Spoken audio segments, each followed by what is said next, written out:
So let's get started.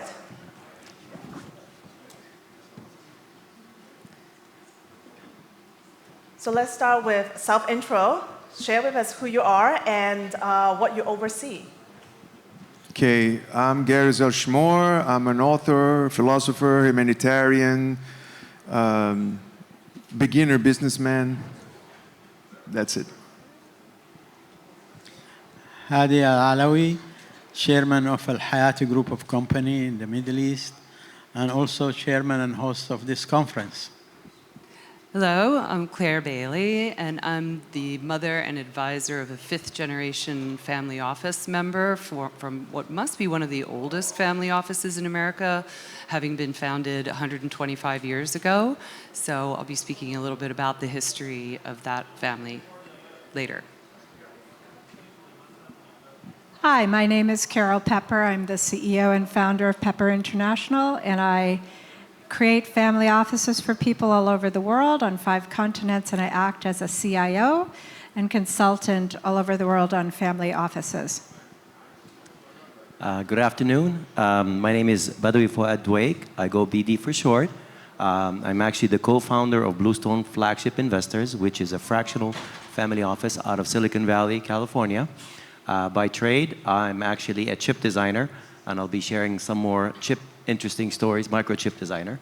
I actually exited tech in 2019. I became a full-time investor, and then in 2022 started our fractional family office. Hello, my name is Chris Kenneman. I am a family advisor. I work in conflict resolution with Continuity Family Business Consulting, and I work with families in family retreat settings and qualitative planning. And I look forward to talking with everyone, hearing from everyone. Awesome. So, Prince Garros, you represent a dynasty that has survived thousands of years through empires, wars, and political upheaval. And your philosophical work, quantum philosophy, neo-holism, which centers on unity and interconnection, when you apply that lens to how families govern and pass on wealth, what would a more holistic model actually look like? Okay, like Jason that spoke before, I'm a Marxist. No, I'm joking, I'm not. I just want to explain my vision about capitalism. I'm a capitalist because I believe that capitalism is according to our nature. Human nature is capitalist. However, when capitalism was formed, okay, during the Industrial Revolution and when all these concepts are created, I'm using this pen as an example. You have a guy that made this pen, and he was so passionate to make this pen. He used the best possible materials to make the best possible pen in the world, and he was passionate about it. And then he'll get rich as a result of his fantastic pen being sold by millions. So that was the profit that he had. What we have today is an inversion. Is like what I call savage capitalism. Because this pen is made with the worst possible materials, but semi-slave people, okay? And people will squeeze every single cent just for profit. Why? Because it's no longer the guy that was passionate by making pens that is making the pen, but someone that is interested in profit. Profit is great. Obviously I'm not against profit. However, we have to remember what was the real purpose of capitalism, which was to make great product and become rich as a result of that. So this inversion of values is what's creating this inequality, this division, this unhealthy competition that we have today.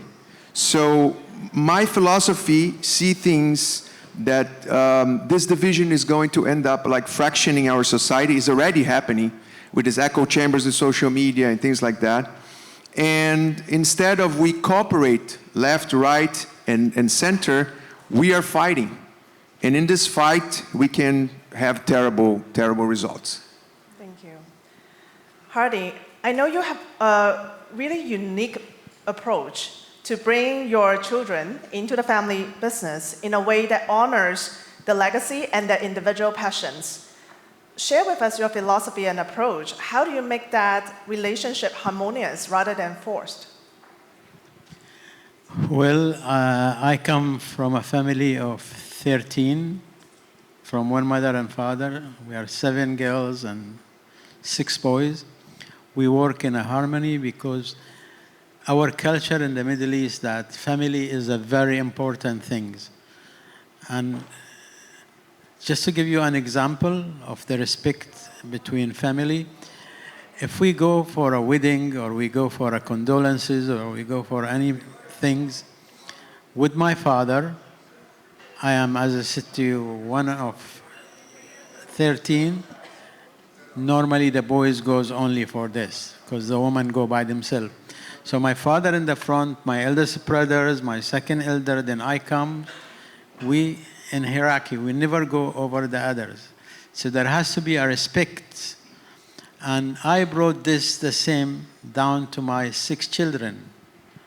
And the most important things here is to learn about your responsibility and your accountability.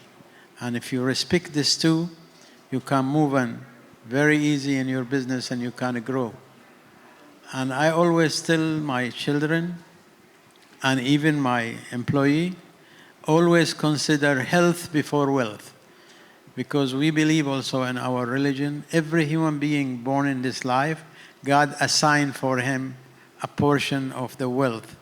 If he works 365 days, he will get only what has been assigned by God for him. So don't kill yourself because you want to make money. You're going to get that as long as you know how to use your brain. Thank you.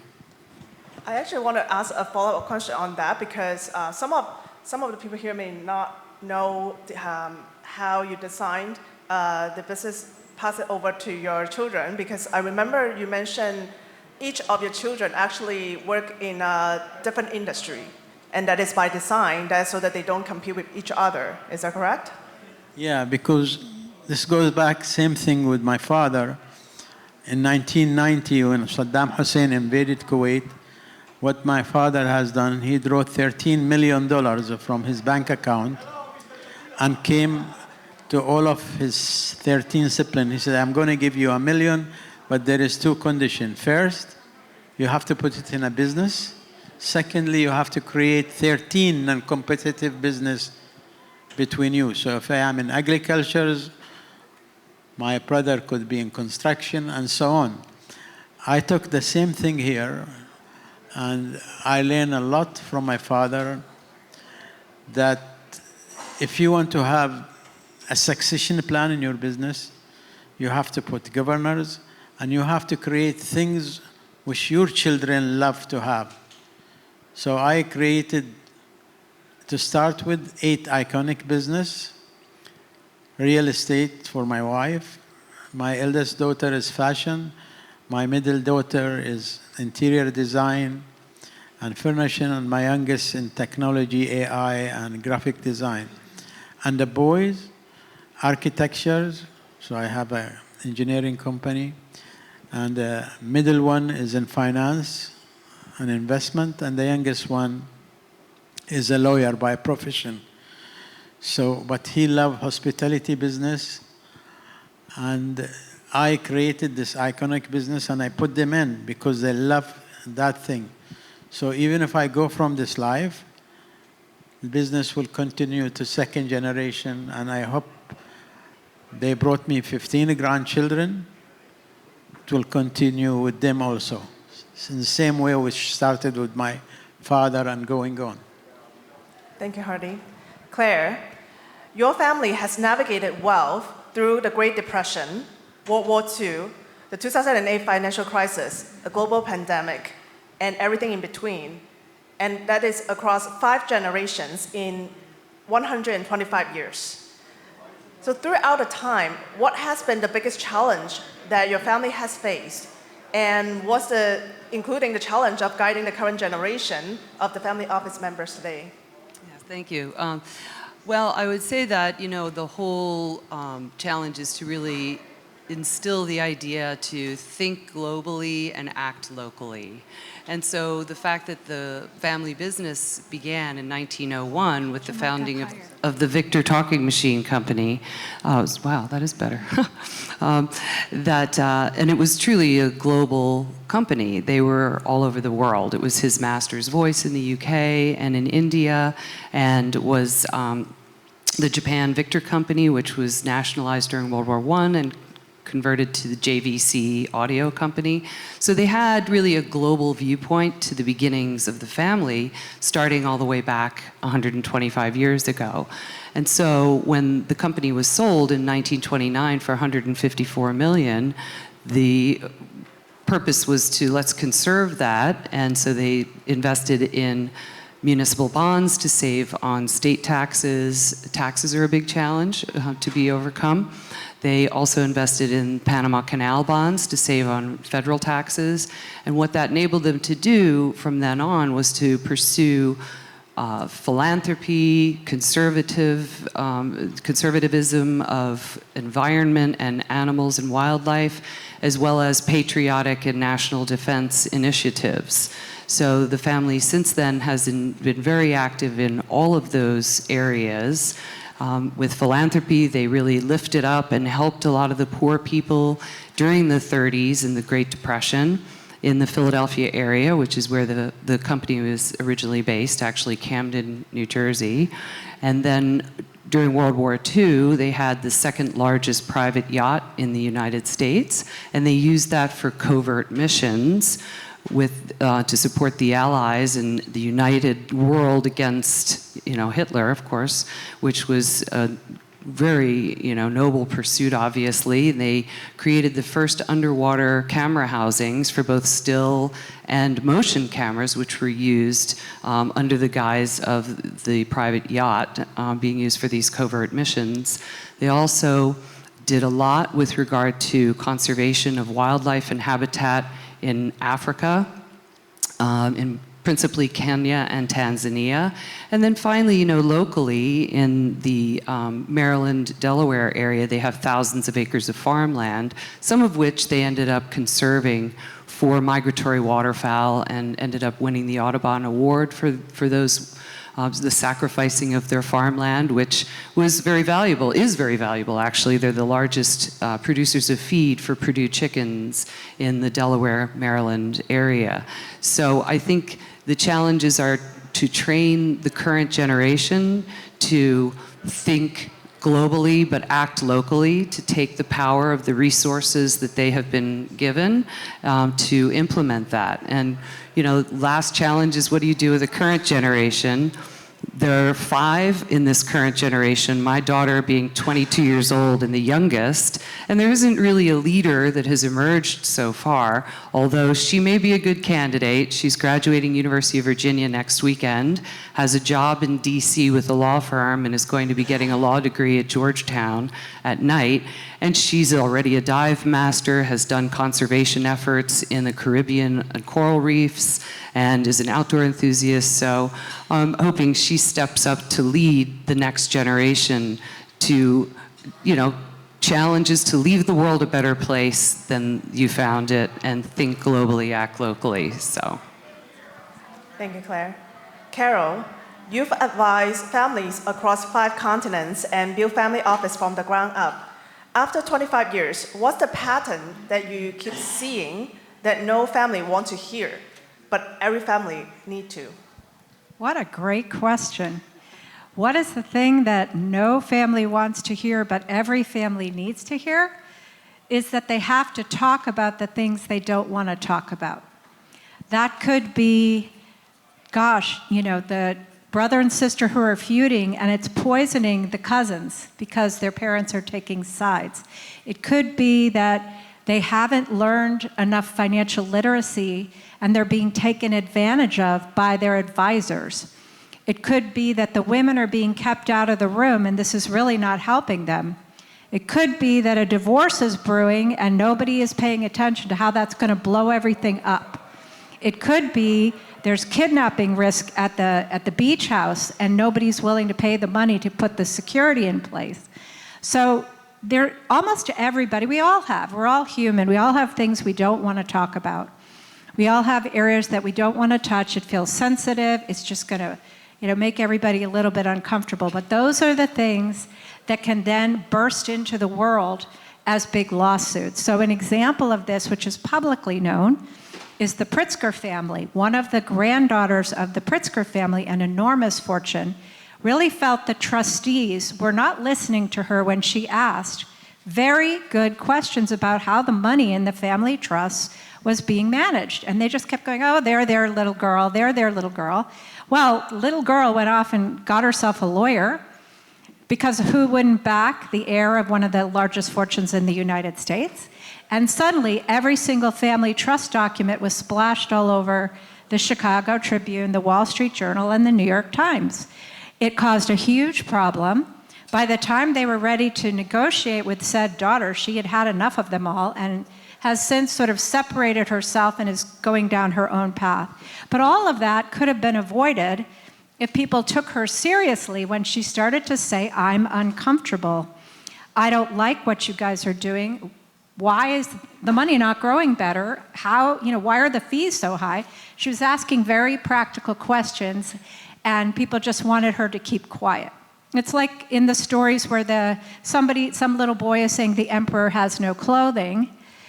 You can have that with the patriarch. People know he's getting dementia. People know he's forgetting things. He's argumentative. He's having sundowners. He's texting in the middle of the night.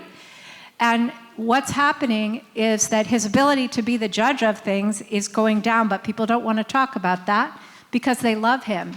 So whatever that is, that's probably the thing that needs to be looked at. And sometimes an external person can help because that person is more neutral. Their buttons aren't pushed when certain stories are told. So that's why I often find myself in rooms with very prominent people all over the world, flying in quietly and hearing what is that problem that nobody wants to talk about. And that problem usually actually is underneath a lot of structural issues in the family office. So you figure out what the problem is, and then you figure out a structural issue to help fix it. Thank you, Carol. BD, you spent 20 years at IBM, ARM, and Cisco before pivoting to real estate and family office investing. What did your technology background teach you about capital allocation and risk that you don't find in traditional wealth management? Thank you, Irene. Let's start that it was a total journey of 25 years. Yes, there was a lot of the big brand companies like the IBMs and so forth, but I would say I learned more from the 3 startups I was part of. And what I learned, especially not just the startup that got acquired by Cisco, but actually the startups that failed. Because I think we all learn from failures more than we learn from successes. But as an engineer, I'm always thinking about how to make things better. But I would say something my professor in my second year of circuit design taught me. He said, measure twice and cut once. And it really resonated with everything we did in engineering. We always measure things, make sure the numbers are right, and then go back to it again, and then decide to actually go and start making the chip because it's very expensive. So when it came to due diligence and running investment due diligence and figuring out exactly, is this the type of thing we want to be part of? We always do extensive amount of due diligence. We always try to bring in subject matter experts, especially in areas that we don't fully understand or new to. You also have to stay away from what I call shiny object syndrome. The second piece that we do is feedback loop systems. When you're designing chips in engineering, you always, let's just say you're making a self-driving car chip. You can't have it fail. It might degrade over time, but you need to be constantly measuring, hey, is it really doing its job continuously? So when we do investments, we do the same thing. We set, hey, what would we expect on this investment, and is it continuously following what we expect it? Kind of like people call it KPI in the business world, key performance indicator. Is it doing what it's supposed to be doing or not? And the third part is, I'm going to say the infinite system. And I'm sorry you guys getting in an engineering class today, but in an infinite system means there's a fixed input and a fixed output, right? When you put money in an investment, it's a fixed input. You are expecting a return, fixed output. But I'll tell you one thing that I learned very quickly in life is there's taxes.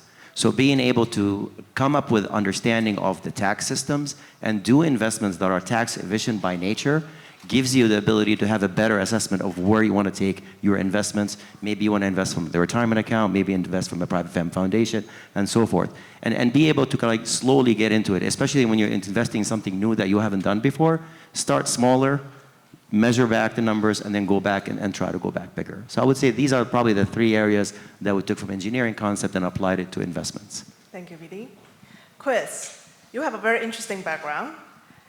As an inactive Catholic priest and monk, as well as former strategy consultant, share with us about spiritual capital's role in wealth integration. Sure, thank you for asking. So who knows of the 5 capitals model? Jay Hughes, I'm looking for a show of hands, hoping someone, yes, BD, yeah, and Carol, of course. Wow, I'm privileged to be able to share with the group kind of the grandfather, the qualitative side of family offices. His work of seeing true wealth as well-being, and then seeing financial capital as always put at the service of the human capital, your families thriving physically and psychologically, intellectual capital, your families thriving in all that they need to learn to grow and integrate what you have and to govern it and to step up into their positions in it. Socially, what they need to do to make decisions together, to discuss the things they need to discuss together, and relate in their own networks and multiply their impact in their networks. And spiritually, of how they see meaning beyond themselves and how they find purpose for their own lives. How you can, as jointly as a family, think about safe ways to talk about like the fruits of spirituality in the sense of what gives you hope, what gives you gratitude, what gives you humility, what gives you the skills to navigate the difficult sides of life. So there's an integral place in all of this. I would say every family office needs to talk about family only at least a quarter of the time. So think of 4 meetings. Dedicate at least one of them to making a priority of your family. And then beyond that, conflict resolution, I'd love to chat about in a second. Well, speaking of conversations that may not be comfortable but necessary and sometimes might even stir some conflict, is the people that your children bring home. For example, friends, partners, future spouse, and so people that are not originally from the family, but then they're brought into the family. How do you manage that risk without damaging the relationship with your own child? You're looking at me, Irene? I guess. Make them sign a prenup. I gotta tell you, as a family advisor, I would say I'm always working for the family. And it's a red flag for me anytime the senior of the family wants me to be their instrument. And in fact, I will explicitly not work with that family because I'm not there just to instrumentalize the founder's wishes onto the children. I know that's a tough pill to swallow, but the word manage is hard for me. Like, you don't fix people, you heal people. And frankly, if you haven't already brought them up to be amazing individuals to choose great spouses, you're starting a little late. I will give a counterpoint to that, Chris, which is there's a massive movement, and kids even watch it now on TikTok, which is how to become a rich wife or husband. And there's a lot of kids out there that just think, if I can hook that rich next-gen kid and make them the spouse, and I've dealt with this a lot, and I can manipulate that kid into thinking I love them more. Let's say there's not a lot of love in the family, so the kid is love hungry. They can be manipulated, they can be used, and oftentimes those marriages last 2 years, and then there's a massive divorce demand and settlement demand, and the poor kid ends up with a much broken heart. So although I understand you don't want to just manage on behalf of the parents, I'm a big proponent of background checking if it's getting serious, definitely prenups if it's going to be a marriage. Lots of pre-Cana counseling. I think if you're Catholic, you know what that is. Sort of intense counseling with some spiritual advisor before you get married about what it really means to be married. And specialized counseling for the non-wealthy spouse, if the spouse is not at the same level, of what does it mean to marry into this family. Because a lot of families protect the bloodline through the trust structures. So you'll see, and for example, nobody who's an outlaw, a spouse marrying in, gets anything if they leave. I've seen, some of those spouses get completely impoverished because the family just shuts them out, and if they had stepkids, definitely shuts out the stepkids if they leave, protects the bloodline children, separates them from the parent that's leaving. It can get extremely ugly. So rather than have all that heartbreak and ugliness later, better to be old school parent and be a little tough, just like in the old days when parents, and in many cultures today, when parents did a bit of due diligence before you got to marry into a family. Parents were protecting the family too, and you, the kid, even though you're in love. Got to do a lot of that. So anybody who wants horror stories in private, come and see me and I'll tell you.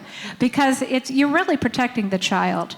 And there are a lot of manipulative people that are really hungry to get into that lifestyle. So you have to be careful.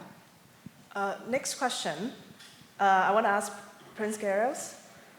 You inherited in a structure built by the generation before you. And so when you step into the leadership role, and take over, what did you keep? What did you change? And what do you wish someone had told you before you took over? Well, it's very interesting because my predecessor in the headship of the dynasty died 2 years before I was born. So he left a lot of money to my cousins, and so we had like this time without any activity until I took over in 2008. And I wanted to continue the philanthropy because my family is responsible for free water for 200,000 people, 48 villages in Lebanon, and for the fact that blood dialysis is free for all the Lebanese. So I wanted to extend that and to all the people in Lebanon that are in need. So I continued this philanthropical way, and we continue to do what is the Arab custom, which is called beiNgs, which is all the family has to be in agreement of everything we do. Although I'm the head, and but I have to take decisions with all the cousins in the main cousins in agreement. All the cousins would be impossible, but the main ones. Yeah. Gotcha. Next question, popcorn style. Finish the sentence. The families that survive the next 100 years will be the ones who? Fill in the blanks. BD? Follow the systems. Follow the system. The systems Systems. that are in place for the family office to continue to succeed and continue to prosper. Okay. Chris? Manage conflict well. You have to do it. Pardon the analogy, but it's like a bowel movement. If your family's not having conflict, something's wrong. And if you're screaming at each other all the time, something's wrong as well. You have to learn to figure out a way to have these conversations productively and to work through it.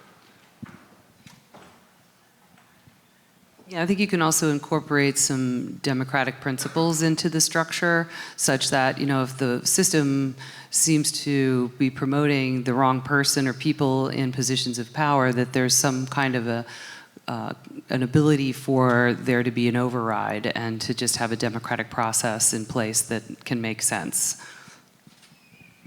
I think fairness. The families where it's fair, people feel like they have a chance and they feel heard, are going to keep going generation after generation. Hardy?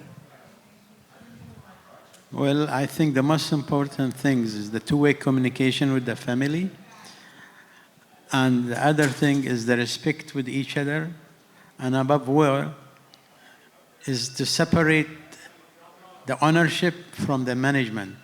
Because it's very difficult to fire and hire a family, but it's very easy to hire and fire a management. So that has to be put in line, and everybody should respect that. Well, I want to give you a quick formula for your life, for your family office, for your business, for everything you do in your life. There's 4 things: reason, compassion, balance, and constructivism.